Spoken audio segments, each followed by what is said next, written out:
Fertility is something which is highly valued in all societies, and that is reflected in the lengths to which people will go if they're having problems having a child in order to have one. Many people take their fertility for granted. When you're young, like I mentioned earlier in another topic, we tend to think we're invincible and can't be touched by things, and we're as healthy and we'll have no problems with our health. So it is often a surprise to people to discover that they're infertile. It generally doesn't cross our minds. And another interesting thing about fertility is that other people assume other couples are infertile. And I've met many infertile couples over the years, and they say one of the most distressing things about the condition is that other people make inappropriate comments about their childlessness. And it seems it hasn't crossed other people's minds that some people have problems with fertility. Same with sexual problems, so that's another area.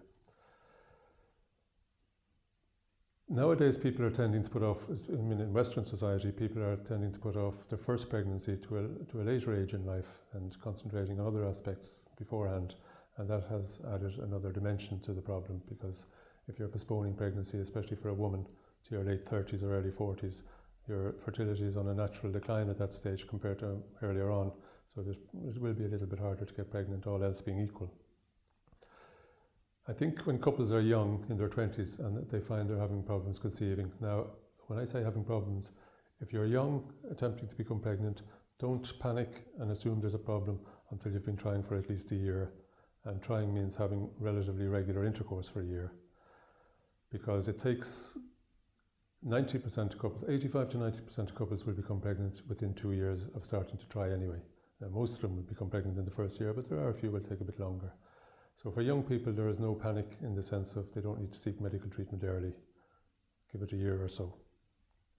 If you're in an older age group, say in your late 30s, early 40s, and you've been trying for 6 months, with regular intercourse and sex is normal, then I think after 6 months, one should approach a doctor to begin initial investigations at least, to see if there's a problem with fertility on either side. It's important to remember too that people often assume it's the woman's problem, that if there's infertility, that it's probably on the side of the woman. And that's often reflected in that sometimes I see couples where the woman is being investigated, and sometimes there's no mention of the man being investigated. And the possibility of him being infertile isn't given a thought. But actually, statistically, 1/3 of infertility causes are on the male side, 1/3 are on the female side, and 1/3, there's a combination, there's a problem in both partners. So it's important that both, I think it's a joint issue, and I think both partners should attend for treatment together, for investigation together, and then hopefully for treatment together if it's necessary. But the important thing is that most couples, if they're relatively young, will become pregnant without any medical aid in the long term, or the relatively short term.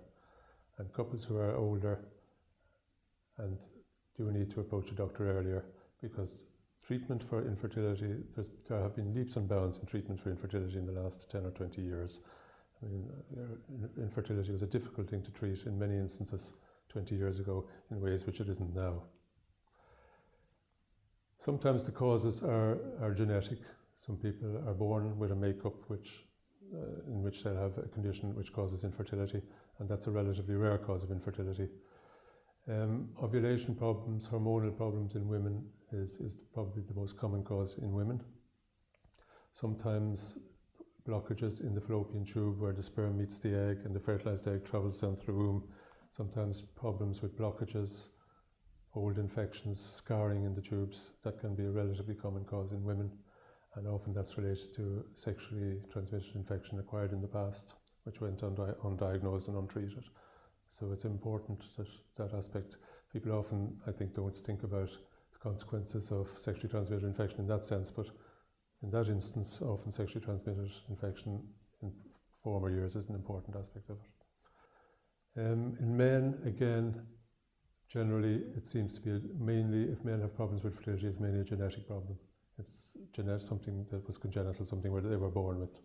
Now, I mean, various infections and illnesses can also compromise a man's fertility, so he does need investigation. And the most basic investigation for a man is what we call a semen analysis, which is a test where his semen is examined and his sperm are looked at, and various qualities of the sperm are looked at.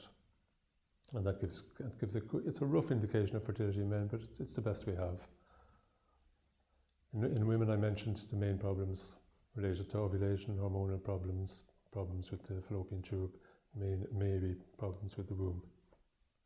But I think it's important, my main message for young couples who want help with fertility is that attend together and be investigated, attend a doctor together, be investigated together, and go together along all steps of the procedure, wherever it might lead.